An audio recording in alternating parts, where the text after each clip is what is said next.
ಕಾರ್ತಿಕ್ ವಾಮನ್ ಮಹಿಷಿ ಅಂತೇಳಿ ಸಾಕಿನ ಕಂಪ್ನಿಂಬರಿಗೆ 2011 ಇಸ್ವಿಯಲ್ಲಿ ನಮ್ಮ ಜಾಗ ಕಬ್ಜಾ ಎಕ್ವೈರ್ ಮಾಡ್ಕೊಂಡ್ರು ನ್ಯಾಷನಲ್ ಹೈವೇದವರು. ಈಗ ರೋಡ್ ಆಗಿ ಸೈಟ್ ಇತ್ತು, ಹೊಲ ಇತ್ತು, ಎನ್ ಎ ಲ್ಯಾಂಡ್ ರೀ. ಅದು ಎನ್ ಎ ಲ್ಯಾಂಡು ನಮ್ಮ ಗ್ರ್ಯಾಂಡ್ ಫಾದರ್ ಹೆಸರಿಗಿದೆ. ಎಷ್ಟು? ಅದು ಒಂದು 18,000 ಸ್ಕ್ವೇರ್ ಫೀಟ್ ಅಷ್ಟು ಅವರು ಕಬ್ಜಾ ಮಾಡ್ಕೊಂಡಾರ, ಎಕ್ವೈರ್ ಮಾಡ್ಕೊಂಡಿದ್ದಾರೆ. ಎಕ್ವೈರ್ ಮಾಡಿಕೊಂಡು ಈಗ ತಿರುಗಿ 15 ವರ್ಷ ಮೇಲೆ ಆಗ್ಲಿಕ್ಕೆ ಬಂತು. ಆದ್ರೆ ಇನ್ನಾದರೂ ನಮ್ಗೆ ಅದ್ರದ್ದು ಪೇಮೆಂಟ್ ಅವಾಗಾದರೂ ನಾನ್ ಟೆಕ್ನಿಕಲ್ ವೇದಿಂತ ಅವರು ಕೊಟ್ಟರು. ಮತ್ತಿನ್ನು ಸರ್ಕಾರದವ್ರು ಕಬ್ಜಾ ತೊಗೊಂಡ್ಮೇಲೆ ನಾವು ಬಿಟ್ಟು ಕೊಟ್ವಿ. ಈ ಜಾಗನೂ ಕಳ್ಕೊಂಡಿದ್ದೀವಿ. ಈಗ ತಿರುಗಿ 15 ವರ್ಷ ಆಯ್ತು. ಈಗ ಇನ್ನಾದರೂ ನಮ್ಗೆ ಅದ್ರದ್ದು ಆ್ಯಕ್ಚುಲಿ ಪರಿಹಾರ ಏನು ಬರ್ಬೇಕಾಗಿತ್ತು ಬಂದಿಲ್ಲ. ಕೋರ್ಟಿಗೆ ಹೋದ್ವಿ ನಾವು. ಕೋರ್ಟಲ್ಲೂ ನಮ್ಮ ತಕ್ಕಂತೆ ಅವ್ರದ್ದು ರಿಜೆಕ್ಟ್ ಮಾಡಿದ್ರು. ಅದು ಸಹಕರಿಸ್ರಿ ಅಂತ ಹೇಳಿದ್ರು. ಅವ್ರು ಯಾವ ಥರದ್ದು ಸಹಕಾರ ಅವ್ರ ಕಡೆಯಿಂದ ಸಿಗ್ತಾ ಇಲ್ಲ. ಮತ್ತು ಪದೇ ಪದೇ ಒಂದು ಫೇಕ್ ನೋಟಿಸ್ ತೊಗೊಂಡು ಬಂದು ನಮ್ಮ ಗ್ರ್ಯಾಂಡ್ ಫಾದರ್ ಹತ್ರ ಸಹಿ ಮಾಡಿಸ್ಕೊಂಡು ಹೋಗಿದ್ದಾರೆ. ಅವ್ರು 97 ವಯಸ್ಸು ಅವರಿಗೆ.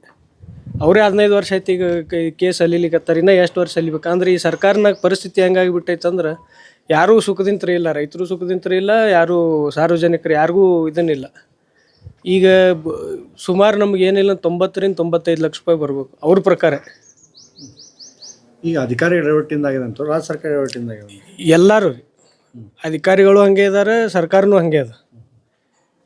ಒಬ್ರಿಗೊಬ್ರು ನಾಯಿ ಇದ್ದಂಗೆ ಅದ್ರ ಬಾಲ ಇದ್ದಂಗೆ ಇರ್ತಾ ಹಂಗಿದಾರೆ. AC ಆಫೀಸ್ ರೀ. ಏನೇನು ಜಪ್ತಿ ಮಾಡಲಿಕ್ಕೆ? ಏನು ಅಲ್ಲಿ ಏನು ಇದ್ದಿದ್ದಿಲ್ಲ, ಕುರ್ಚಿ ಅವರಿ, ಒಂದಿಷ್ಟು ಕಂಪ್ಯೂಟರ್ ಇಟ್ಟು ಅದ್ರದಿಂದ ಏನು ನಮಗೇನು ಕವರ್ ಆಗೋದಿಲ್ಲ. ಬಟ್ ಅವ್ರಿಗೆ ಒಂದು ಸ್ವಲ್ಪ ಅದು ಇದು ಸಾರ್ವಜನಿಕರಿಗೆ ತೊಂದರೆ ಕೊಟ್ಟರೆ ಅವ್ರಿಗೇನು ತೊಂದರೆ ಆಗ್ತದೆ ಅನ್ನೋದು ಗುರ್ತಾಗಲಿ. ಈಗ ಹೈವೇ ಮಾಡ್ಕೊಂಡ್ರು, ರೋಡ್ ಮಾಡ್ಕೊಂಡ್ರಿ, ಅದು ಡೆವಲಪ್ಮೆಂಟ್, ನ್ಯಾಷನಲ್ ಡೆವಲಪ್ಮೆಂಟ್ ಅಂತೇಳಿ ಯಾರಾದರೂ ಸರ್ಕಾರ ಆದೇಶ ಬಂದಾಗ ಬಿಟ್ಟು ಕೊಡಬೇಕು, ಕೊಟ್ಟಿದ್ದೀವಿ. ಅದ್ರ ತಕ್ಕಂಗೆ ನಿಮ್ಮದು ಪರಿಹಾರನೂ ಬೇಗ ಮಾಡ್ಬೇಕಲ್ಲ.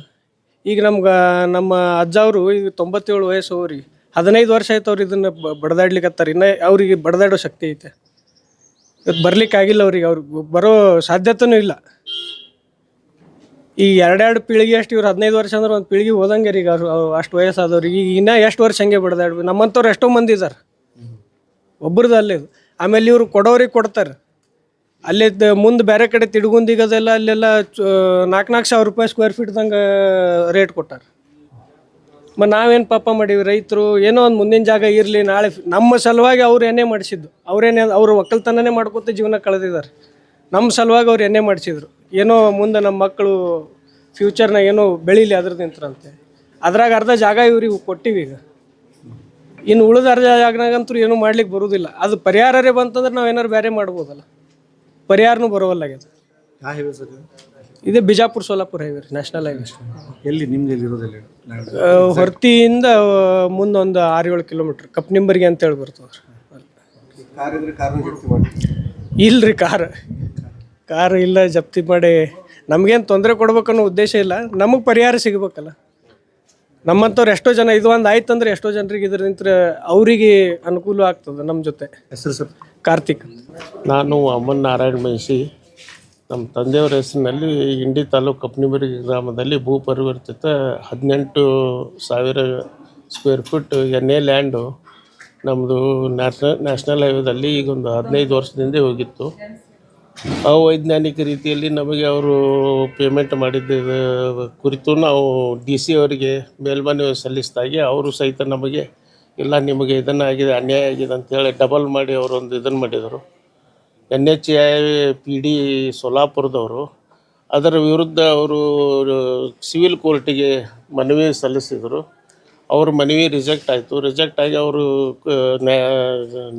ಜಿಲ್ಲಾ ನ್ಯಾಯಾಧೀಶರು ಪೇಮೆಂಟ್ ಮಾಡ್ಲಿಕ್ಕೆ ಹೇಳಿದ್ರು ಸಹಿತ ಇವರು 2-3 ವರ್ಷ ಆಯಿತು ನಮಗೆ ಸತಾಯಿಸ್ತಿದ್ದಾರೆ. ಆಮೇಲೆ ನಿಮ್ಗೆ ಒನ್ ಟೈಮ್ ಸೆಟ್ಲ್ಮೆಂಟ್ ಮಾಡ್ತೀವಿ, ಇದರಾಗ ಈ ಲೋಕ್ ಅದಾಲತ್ದಾಗ ನಾವು ಇದನ್ನು ಮಾಡ್ತೀವಿ ಅಂಥೇಳಿ ಸುಮ್ಮನೆ ಇದನ್ನು ಮಾಡ್ತಾಯಿದ್ದಾರೆ. ಅದಕ್ಕೆ ನಾವು AC ಆಫೀಸ್ ಜಪ್ತಿ ವಾರಂಟ್ ತೆಗೆದುಕೊಂಡು ಬಂದಿದ್ವಿ. ಏನೇನು ಜಪ್ತಿ ಮಾಡಿದ್ವಿ?